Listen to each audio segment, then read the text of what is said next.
Gold, trusted gold buyers. మీరు తాకట్టు పెట్టిన బంగారాన్ని విడిపించి ఈ రోజు ఉన్న మార్కెట్ ధరకు కొనబడను.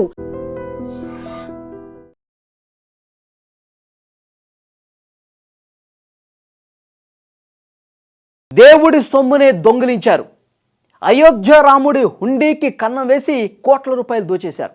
అసలు ఏ విధంగా చేశారు, ఎంత మొత్తం దోచుకున్నారు, ఎంత తెలివిగా చేశారు, ఎక్కడ దాచారు, ఇవన్నీ కూడా క్లియర్గా ఈ వీడియోలో మీకు ఎక్స్ప్లెయిన్ చేస్తా. అయోధ్య రాముడి హుండీకి కన్నం వేశారు. రామభక్తులు ఎంతో భక్తితో సమర్పించుకుంటారండి సొమ్ముల్ని, వాటన్నిటినీ కాజేస్తూ ఉన్నారు. ఇంటి దొంగల్ని ఈశ్వరుడు కూడా పట్టలేడంటారు కదా, ఆ ఇంటి దొంగలే విచ్చలవిడిగా రెచ్చిపోయారండి. అయోధ్య రామాలయానికి ఇచ్చిన నగలు, వెండి ఇటుకలు, విరాళాలు, వీటన్నింటి మాయానికి సంబంధించి ఎప్పటి నుంచో ఆరోపణలు వస్తున్నాయి కానీ లైట్ తీసుకున్నారు. ఆలయంలోనే జరిగిన ఈ హుండీ విరాళాల సొమ్ము స్వాహా సంగతుల్ని స్పెషల్ ఇన్వెస్టిగేషన్ టీం బయటపెట్టింది.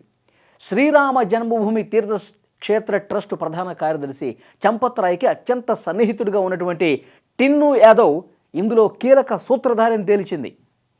అతడితో పాటు 8 మందిని గురువారం రాత్రి అరెస్ట్ చేశారు. శుక్రవారం కోర్టు ముందు హాజరుపరిచారు. సిట్ ప్రైమరీ ఇన్వెస్టిగేషన్ ప్రకారం, ప్రైమరీ నివేదిక ప్రకారం రామాలయంలో విరాళాల లెక్కింపు గదిలోనే సిబ్బంది చేతివాటం ప్రదర్శించారని తెలుస్తోంది. ఎవరు గమనించకుండా హుండీల నుంచి నగదును మాయం చేశారండి. అలా దోచుకున్న డబ్బును ఎక్కడ పెట్టారో తెలుసా? టాయిలెట్లలో దాచిపెట్టారు. ఆ తర్వాత వాళ్ళకి వీలు చూసుకుని ఎవరు చూడట్లేదు, ఇక మనం హ్యాపీగా దోచేసుకోవచ్చు అనుకున్నప్పుడు ఆ టాయిలెట్స్లో దాచినటువంటి సొమ్ముని వీలు చూసుకొని తమతో పాటు తీసుకెళ్ళి నీకింత, అతనికింత, నాకింత, ఇది ఇట్లా పంచుకునేవాళ్ళు. ఇంకా విరాళాల సొమ్ము 100 నోట్ల చొప్పున కట్టలుగా కట్టిన తర్వాత ఏం చేసేవారు తెలుసా? ప్రతి కట్టలో కూడా కొన్ని నోట్లు కావాలని కుక్కేవారంట. అదనంగా ఒక కట్టకి 1,00,000 రూపాయలు అయితే 1,00,000కు పైగా అందులో కుక్కేసి ఆ కట్టల నుంచి అదనపు నోట్లు బయటికి వెళ్ళినప్పుడు తీసుకునేవాళ్ళంట. ఈ విధంగా సీసీ కెమెరాల కళ్ళు కూడా కప్పేశారు. ఒక ఉద్యోగి ఏం చేస్తాడు తెలుసా? వీళ్ళు ఒక టీమ్గా ఉంటారు కదా, ఒక ఉద్యోగి సీసీటీవీ కెమెరాకు అడ్డంగా నిలబడేవాడు. అతను అక్కడ నిలబడేటట్టు చేసి ఆ సమయంలో ఇంకొక ఉద్యోగి నోట్ల కట్టల నుంచి డబ్బులు మాయం చేసేవాడంట. వాస్తవానికి బ్యాంకుల్లో జమ చేసినటువంటి నిధుల వివరాలపై ఆరా తీస్తుండగా డబ్బు దొంగతనానికి సంబంధించి ఆలయ ట్రస్ట్ అధికారులకు అనుమానం వచ్చింది. ఫస్ట్ విరాళాల పెట్టెల్లో డబ్బు తగ్గటం వీళ్ళు గుర్తించారు. 500 రూపాయల నోట్ల పెట్టెల్లో 6 నుంచి 7 లక్షల రూపాయలు తగ్గటం గమనించారు. కొన్ని వారాల పాటు ఇలా జరిగినట్టుగా తెలుస్తోంది. ఎందుకంటే కొన్ని వారాలు గమనిస్తూనే ఉన్నారు. అయితే అనుమానం మరింతగా బలపడుతోంది. ఒక్కసారి అనుమానం రాగానే వాళ్ళు తీసుంటారు, వీళ్ళు తీసుంటారు అని చెప్పి అనుమానించలేరు కదా. అబ్జర్వ్ చేస్తుంటే కొన్ని వారాల పాటు డబ్బులు తగ్గటం గమనిస్తున్నప్పుడు విరాళాలు లెక్కించే గదిలో రహస్య కెమెరాలు పెట్టారండి. వాటిలో వారం పాటు రికార్డ్ అయినటువంటి దృశ్యాలను తెప్పించుకొని పరిశీలిస్తే మొత్తం వీళ్ళ భాగవతం మొత్తం బయటపడింది. వీళ్ళు ఏ విధంగా దొంగతనాలు చేశారు, ఏం చేశారో మొత్తం కూడా సీక్రెట్ కెమెరాల్లో బయటపడింది. ఎందుకంటే ఒక కెమెరా నుంచి వీళ్ళు అడ్డంగా నిలబడి దోచేసుకుంటే మిగతా చోట్ల కూడా సీక్రెట్గా వాళ్ళకి తెలియకుండా కెమెరాలు పెట్టినప్పుడు వీళ్ళ దొంగ భాగవతం మొత్తం కూడా బయటపడింది. 2024లో అయోధ్య మందిర ద్వారాలు తెరిచినప్పటి నుంచి, అంటే ఆలయ ప్రారంభోత్సవం జరిగిన నాటి నుంచే ఈ రాకెట్ నడుస్తున్నట్లుగా సిట్ తన నివేదికలో పేర్కొంది. సీసీటీవీ ఫుటేజ్లో ఈ ఏడాది ఏప్రిల్ 27 నుంచి ఈ నెల 5వ తేదీ మధ్య కనీసం 70 దొంగతనాలంట. చూడండి, 40 రోజుల వ్యవధిలో 70 సార్లు దొంగిలించేశారండి. ఎంత దుర్మార్గులు చూడండి. దేవుడు సొమ్ముని తీసుకుంటాం, ఎంత పాపం చూడండి. ఈ టిన్ను యాదవ్, సుభాష్ శ్రీవాస్తవులను విచారిస్తుండగా పలువురు బ్యాంక్ అధికారుల పేర్లు కూడా బయటకు వచ్చాయి. అంటే బ్యాంకు వాళ్ళని కూడా ఇందులో భాగం చేసేసి డబ్బులు దోచేసుకున్నారు. 7.5 కోట్ల వరకు డబ్బు తస్కరణకు గురైనట్లు చెప్తున్నారు. దొంగిలించిన సొమ్ము చాలా ఎక్కువే ఉంటుందని అధికారులు ఇప్పుడు అంచనా కడుతున్నారు. ఇప్పుడు బయటకు తెలిసిందే 7 కోట్లు, తెలియకుండా ఉన్నది వీళ్ళు దాచేసింది ఇంకా ఎన్ని కోట్లు ఉంటుంది? అరెస్ట్ అయిన 8 మందిలో చంపత్ రాయ్ సన్నిహితుడు రామ్ శంకర్, టిన్ను యాదవ్, అదే అనుకుల్ప్ మిశ్రా, అలాగే లవకుష్ మిశ్రా, అవినాష్ శుక్లా, మనీష్ యాదవ్, కరుణేష్ పాండే, రామ్ శంకర్ మిశ్రా, సుభాష్ శ్రీవాస్తవ్ ఉన్నారు. దర్యాప్తు సందర్భంగా స్పెషల్ ఇన్వెస్టిగేషన్ టీం వీళ్ళ నుంచి 79 లక్షల రూపాయలు స్వాధీనం చేసుకున్నారు. విచారిస్తున్నప్పుడే మొత్తం తనిఖీ చేస్తే 79 లక్షల రూపాయలు బయటపడింది. సిట్ నమోదు చేసిన 8 మందిలో 6 ఆలయ సిబ్బందే ఉన్నారు. విరాళాల డబ్బులు ఎక్కించే బాధ్యత వాళ్ళదే. చంపత్ రాయ్ సన్నిహితుడు టిన్ను యాదవ్ నివాసంలో 10 లక్షల రూపాయలు దొరికింది.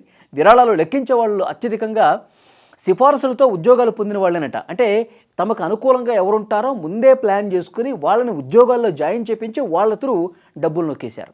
ఇది అక్కడ జరిగింది. చంపత్ రాయ్కి టిన్ని యాదవ్ డ్రైవర్గాను పనిచేశాడంట. తన బంధువైన మనీష్ యాదవ్కు ఉద్యోగం ఇప్పించడంలో కీలక పాత్ర పోషించాడు. అనుకూల్ప మిశ్రా తన బావమరిది లవ్ కుష్కు ఉద్యోగం ఇప్పించాడు.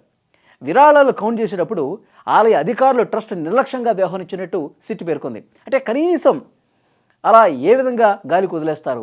సరైనటువంటి పర్యవేక్షణ. ఇంత పెద్ద ఆలయం, దేశవ్యాప్తంగా ఉన్నటువంటి రామభక్తులు ఎంతో పవిత్రంగా కూల్చేటువంటి రామ జన్మభూమి ప్రదేశంలో ఉన్నటువంటి ఈ అయోధ్య రామాలయంలో ఇంత దారుణం జరుగుతుంటే, దేవుడి సొమ్ముని, భక్తులు సమర్పించినటువంటి ఆ సొమ్ముని ఇంత ఈజీగా దోచేస్తూ ఉంటే కనీసం పట్టించుకోరా?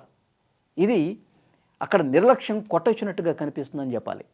దొంగిలించిన సొమ్మును అవినాష్ శుక్లా నేరుగా తన బ్యాంకు ఖాతాలో జమ చేసినట్టుగా కూడా రికార్డ్స్ చూపిస్తామన్నాయి. ఈ దొంగతనాలు విరాళాలకే పరిమితం కాలేదండి. భక్తులు ఇచ్చిన నగలు సైతం మాయం చేశారంట. చెవిరింగులు, ముక్కు పొడుకలు, గాజులు, కాళ్ళ పట్టీలు ఇలా ఇస్తారు కదా దేవుడి మీద భక్తితో, వాటిని కూడా లేపేశారు. ఈ కుట్ర వెనుక టిన్ని యాదవ్, సుభాష్ శ్రీవాస్తవ కీలక పాత్రలను చెప్తున్నారు. విరాళాల సొమ్ము మాయమవుతుందని తెలిసిన ట్రస్ట్ ఏ విధమైనటువంటి చర్యలు తీసుకోలేదని చెప్తా ఉన్నారు. తాజా పరిణామాల నేపథ్యంలో శ్రీరామ జన్మభూమి తీర్థక్షేత్ర ట్రస్ట్ ప్రధాన కార్యదర్శి చంపత్ రాయ్, ట్రస్ట్ సభ్యుడు అనిల్ మిశ్రా వీళ్ళు తమ పదవులకు రాజీనామా చేశారు. ఇంకేం చేస్తారు రాజీనామా చేయక? మొత్తం బండారం బయటపడేసరికి ఇక రాజకీయ రంగు కూడా పులుముకుంది. దీనికి సంబంధించి ప్రతిపక్ష నేతలందరూ కూడా మాట్లాడుతున్నారు. సమాజ్వాదీ అధినేత అఖిలేష్ యాదవ్, పిసిసి అధ్యక్షుడు అజయ్ సింగ్ సీఎం యోగి ప్రభుత్వంపై తీవ్రస్థాయిలో ధ్వజమెత్తారు.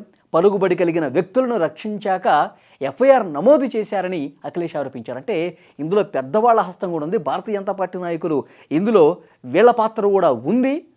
అందుకే వాళ్ళని, పెద్దవాళ్ళని తప్పించేసి చిన్న చిన్న చిరుద్యోగుల్ని, అందులో పనిచేసే వాళ్ళని, వాళ్ళ పేర్లు యాడ్ చేసిన తర్వాత అప్పుడు వాళ్ళ మీద ఎఫ్ఐఆర్ నమోదు చేశారు. ఎంత దుర్మార్గం అని చెప్పి రాజకీయ నాయకులు విమర్శలు కూడా చేస్తూ ఉన్నారు.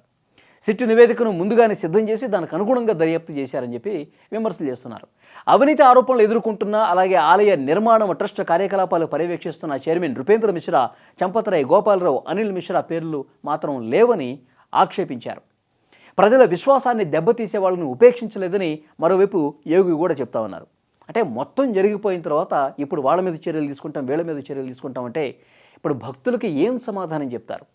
ఇంత గొప్పగా రామ జన్మభూమి గురించి చెప్పుకునేటువంటి దేశ ప్రజలు, రామ భక్తులు అలాంటి ఒక గొప్ప ఆలయంలోనే ఈ విధంగా చేస్తే, ఇంత దారుణంగా ఏదో చిన్న చిన్న గుళ్ళలో దొంగతనాలు జరిగినట్టు జరిగితే ఇక భక్తుల విశ్వాసానికి చోటు ఎక్కడుంది? సో ఈ డెఫినెట్గా దొంగతనానికి పాల్పడ్డ వాళ్ళని కఠినంగా శిక్షించాలి. అట్ ద సేమ్ టైం దీని వెనకాల అసలు సూత్రధారుల్ని దాచిపెడితే మాత్రం ఆ పర్యవసనాలు చాలా సీరియస్గా ఉండే అవకాశం కనిపిస్తుంది. భక్తుల ఆగ్రహం, భక్తులు కన్నెర్ర చేస్తే ఆ పరిణామాలు ఇంకా సీరియస్గా ఉంటాయి. ఈ వీడియో మీద తప్పకుండా మీ అభిప్రాయం కూడా కామెంట్ చేయండి.